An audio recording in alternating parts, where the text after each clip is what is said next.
Hello everybody, this is Fernando for the latest Cryptids and Monsters video. Well, it looks like the reviews are in with regards to this inaugural series, one where I dedicate several videos to a specific book, each chapter in other words, and then that way I get to do a longer set of encounters here and then also give my own thoughts and opinions on it afterward. I just did chapter 1 of Through a Misted Glass the other day. I'll include the link for it below to my video in case you haven't seen it, plus a link to the video that I did a review of the book itself a couple of years back, and then finally a link to the book itself if you wanted to actually download it and then read it for yourself as well. It's a really, really good book. Again, it's made by Dr. David Marsh, a guy who actually did a very good show a couple of years back called Cursed. And so in this case, I wanted to go ahead and feature chapter 2 and then read it and then give my own thoughts and opinions on it afterward. Again, just please give your own comments on this, and then if this comes out pretty positive as well, then I know that this is definitely an area to explore afterward. So here's chapter 2, associated from Through a Misted Glass. So here's what Dr. David Marsh posts. Dean had, since he was a child, been fascinated by his grandfather's tales of his travels abroad and his collection of souvenirs from far-off exotic lands. One in particular held Dean's attention more than the others, so much so it became an obsession. This object was a small carved wooden figurine from Mongolia. His grandfather noticed the boy's obsession and told Dean that the figurine was reputed to carry a curse to ward off or punish thieves and assassins. And so rather than deterring Dean, the story increased his obsession. And so at age 16, Dean could no longer control the impulse to possess the figurine, and one day he stole it from his grandfather's house. Within days, Dean knew something was wrong. His speech began to deteriorate, and he developed symptoms resembling Tourette's syndrome. He would, often in mid-sentence, change from a coherent conversation to a violent outburst of unrecognizable torrents of word-like sounds. As suddenly as the outburst would begin, they would stop, leaving Dean embarrassed, shocked, and fearful. His father thought that Dean was acting out and promptly administered increasingly severe punishment at each outburst, despite Dean's adamant protests that he did not mean to do it, nor did he understand why he did these things. In fact, he suspected the stolen figurine. He decided to return the figurine and see if this strange behavior stopped, and so Dean snuck into his grandfather's house on a day he knew that his grandfather would not be home, and had just opened the glass case in which the figurine belonged when he heard a sound and turned to see his grandfather now watching him. Although fearing the worst, the conversation with his grandfather went well. The only problem, as his grandfather saw it, was that he did not believe in curses and told Dean it was all in his head. Perhaps if Dean tried to absolve himself of the guilt from stealing, he would stop this odd behavior. And so he told Dean he forgave him for the theft, and Dean should take that forgiveness to heart. Dean felt better and then went home. And then not 2 hours passed and the behavior started again, only this time it was worse. Dean's mother spoke with his grandfather, and both agreed that Dean should get some help. Dean's father, on the other hand, still believed that Dean was acting out, or worse, had suddenly become a quote-unquote bad kid. And so Dean's mother and grandfather took him to see a psychologist. Though sympathetic to Dean's plight, the psychologist came to the same conclusion as the grandfather. It was all in Dean's head. However, when Dean told the psychologist that he was sure this was the result of a curse, the psychologist changed his view and told Dean there are no such things as curses, and to believe in such a thing was counterproductive. Dean's grandfather told the psychologist the story behind the figurine. The psychologist explained to Dean that he was having a psychosomatic reaction to his guilt for stealing the figurine, but nothing more. At that moment, Dean went to one of his episodes, and once over, the psychologist told his mother that this may be a mental illness and that further testing was needed to determine if this illness or if it was truly indeed him just acting out. And so after months of testing, the psychologist suggested Dean should be administered to a facility to help troubled youth. Dean's father, angry over the secret visits to the psychologist, agreed. Dean's mother, however, had been observing him throughout the sessions and was convinced there was more to this than juvenile rebellion or mental illness.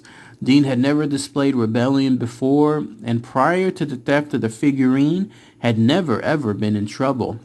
And so the psychologist then asked a hard question. He prefaced the question with a fact about juvenile rebellious behavior by stating that few things cause reviews to change this dramatically. One thing that did precipitate such behavior was abuse, particularly sexual abuse. He asked if such a situation were possible. Dean's father quickly noted that he was indeed a stern father, but I've never had any reason to lay hands on Dean. And so both Dean's mother and father categorically denied the possibility of sexual abuse. And that's when the psychologist told them that a stay at the facility would make sure that that was the case, as the personnel were trained to get to the bottom of such dilemmas. And so reluctantly, Dean's parents agreed to let him go to that facility. Within a month, the facility determined Dean had not been abused, but concluded he had suffered from an as yet undiagnosed mental illness, noted that the episodes were gaining in intensity and duration, and advised his parents to seek psychological treatment for Dean. Dean was taken to a psychiatrist, and the school year was about to begin, and there was debate about whether Dean should attend or not. The psychiatrist advised that Dean should attend and assured the parents that this illness would be diagnosed and then treated soon. School became a nightmare for Dean. The psychiatrist diagnosed Dean with schizoaffective disorder and started Dean on a regime of antipsychotics and a sedative. The result was that Dean operated in a stupor punctuated by these episodes, which were unaffected by the medication. This was 6 years ago, and today Dean remains under psychiatric care, maintaining an impressive array of antipsychotics, sedatives, and other prescription drugs. He has been in and out of treatment facilities and shows absolutely no sign of improvement. Dean's grandfather notes that the figurine, if indeed cursed, was destroyed, but to no avail. He further stated that his inquiries concerning the curse he made to the Mongolian garnered mixed response. And so the best being that such a curse was specific to Mongolia, and it would be unlikely anyone outside of Mongolia, and only a rare few inside Mongolia would be able to reverse or remove the curse. And so Dean's grandfather went back to Mongolia in an effort to seek a solution, but was unable to find anyone who could help. Then that's it. That's everything associated with Chapter 2 of Through a Misted Glass. So interesting stuff, right? Let's talk about that here. Obviously, here you have a situation involving a cursed object. The episodes, in fact, of that TV show Cursed frequently dealt with such topics. I mean, clearly, right? I mean, that's the title of the show. But in this case, it was involving this guy, this young Dean, taking this possession, knowing about its history, realizing that afterward that this was a very bad thing to do, but it was too little too late. Once he had stolen that item from its rightful owner, it looks like the curse itself was coming into full play, and now it was basically latching on to him. And no matter what he did afterward, he was always causing him to go into these extreme bouts that he was having.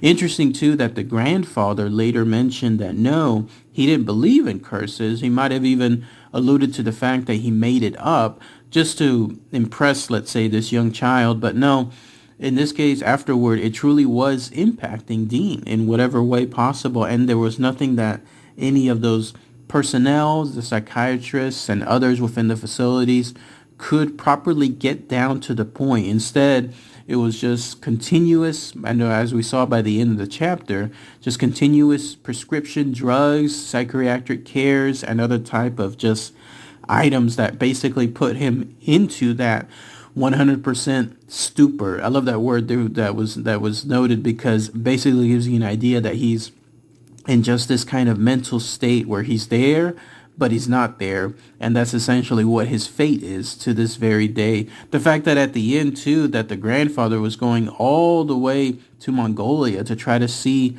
what was happening in that situation, maybe try to reverse this now believable curse, but it remains to be seen if that was truly impacted afterward. I wish that there was an option where they could have shown pictures associated with this item within the book itself, but unfortunately that wasn't listed either. So no description as to how this item looked like, no pictures obviously as well, so it remains up in the air essentially how it looked like. But interesting stuff. And one last thing too, at the beginning of the chapter there was that insatiable hold that Dean had when it came to hearing the story about that object and then wanting it more and more. Makes you wonder if there was truly something otherworldly with that item.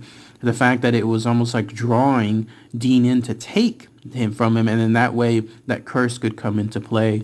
But let me know what you guys think. I'd love to hear what your thoughts are with regards to chapter 2 from Through a Misted Glass. All right, everybody, thanks again as always. Take care.